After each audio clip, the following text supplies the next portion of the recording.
एक ही साल में 380 नक्सली मारे गए और 1045 सरेंडर कर गए। भारत का वो हिस्सा जहां कभी लोकतंत्र की सांसें अटकती थी, जहां विकास की राह में बारूद बिछा होता था, दशकों तक जिस नक्सलवाद ने देश की आंतरिक सुरक्षा को जख्म दिए, आज वो अपने अंत की ओर है। प्रधानमंत्री नरेंद्र मोदी के मजबूत नेतृत्व और गृह मंत्री अमित शाह की सटीक रणनीति ने नामुमकिन को मुमकिन कर दिखाया। भारत आज एक ऐतिहासिक उपलब्धि के करीब है, वामपंथी उग्रवाद का पूर्ण सफाया। अगर प्रधानमंत्री मोदी का संकल्प नक्सल मुक्त भारत है, तो उस संकल्प को जमीन पर उतारने वाले सेनापति का नाम है अमित शाह। उन्होंने गृह मंत्रालय की कमान संभालते ही रक्षात्मक मुद्रा को छोड़कर ऑफेंसिव गेम प्लान तैयार किया। अमित शाह की जीरो टॉलरेंस नीति ने नक्सलियों के सुरक्षित किलों को ढहा दिया। उन्होंने सिर्फ दिल्ली के दफ्तरों में बैठकर योजनाएं नहीं बनाई, बल्कि बस्तर के घने जंगलों और ग्राउंड जीरो पर जाकर सुरक्षा बलों का हौसला बढ़ाया। उनके नेतृत्व में ऑपरेशन प्रहार और ऑपरेशन गरुड़ जैसे मिशनों ने नक्सलियों के छक्के छुड़ा दिए। नतीजा 2014 में जो जहर 126 जिलों में फैला था, वो 2026 तक आते आते सिर्फ 2 जिलों में सिमट गया। आज भारत में एक भी जिला मोस्ट अफेक्टेड की श्रेणी में नहीं है। ये जीत है हमारे सुरक्षा बलों के शौर्य की। आंकड़े इस बदलाव की गवाही दे रहे हैं। पिछले 10 वर्षों में नक्सली हिंसा में 56% की भारी गिरावट आई है। सुरक्षा बलों की शहादत में 75% और नागरिकों की मृत्यु में 70% की कमी दर्ज की गई है।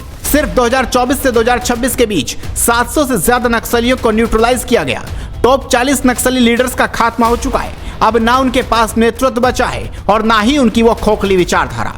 ये लड़ाई सिर्फ बंदूकों से नहीं, बल्कि विकास और आर्थिक चोट से जीती गई। सुरक्षा बलों ने नक्सलियों की 97 करोड़ रुपए की संपत्ति जब्त कर उनकी फंडिंग की रीढ़ तोड़ दी है। जहां सड़कें नहीं थी, वहां 12,000 किलोमीटर का जाल बिछाया गया। जहां सिग्नल नहीं पहुंचता था, वहां 8,500 से ज्यादा 4G मोबाइल टावर खड़े कर दिए गए।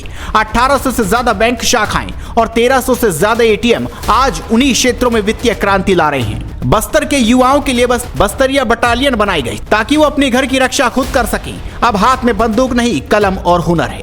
3 दशकों का अंधकार खत्म हुआ। बुढ़ा पहाड़ और चक्रबंधा जैसे दुर्गम इलाके अब नक्सल मुक्त हैं। मार्च 2026 में एक साथ 108 माओवादियों का सामूहिक आत्मसमर्पण इस बात का प्रमाण है कि हिंसा हार रही है और हिंदुस्तान जीत रहा है। सरकार की पुनर्वास नीति भटके हुए लोगों को नई जिंदगी दे रही है। 5 लाख तक की सहायता और कौशल विकास से उन्हें मुख्यधारा में वापस लाया जा रहा है। नक्सलवाद अब इतिहास के पन्नों में दफन हो रहा है। यह संकल्प है सुरक्षित भारत का। यह सिद्धि है मोदी सरकार की। बस्तर से लेकर झारखंड तक अब सिर्फ एक ही नारा गूंजता है, विकसित भारत, सुरक्षित भारत। मगर नक्सल को पॉलिटिकल समस्या समझने वाले शासन जब होता है, तब क्या होता है, और विकास के साथ साथ सुरक्षा की दृढ़ता के साथ काम करने वाला शासन आता है, तो क्या होता है। 2023 दिसंबर में छत्तीसगढ़ में शासन बदला, भाजपा की सरकार। इसके बाद मान्यवर एक ही साल में 380 नक्सली मारे गए, 1045 और 1194 गिरफ्तार हुए और 1045 सरेंडर कर गए और टोटल 2619 संख्या में कमी आई। मान्यवर 2619।